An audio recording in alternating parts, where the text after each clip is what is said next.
just a little tricky because your starting measurement is not going to be 0.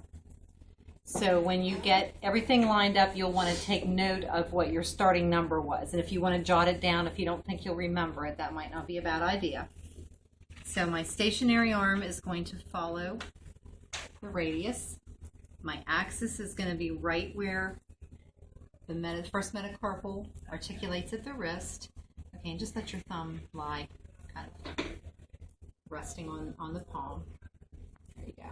And then my stationary arm, or my movable arm is going to follow the first metacarpal, which is just that long bone between the wrist and the IP joint. So I'm going to line that up, which means my starting position is 30. Okay? So 30 is going to be my 0, or my starting point. So I'm going to ask her to flex. So bring your thumb across. Okay, it's going to be a very small movement. It's going to be 15 degrees. So I want to subtract 15 from my starting.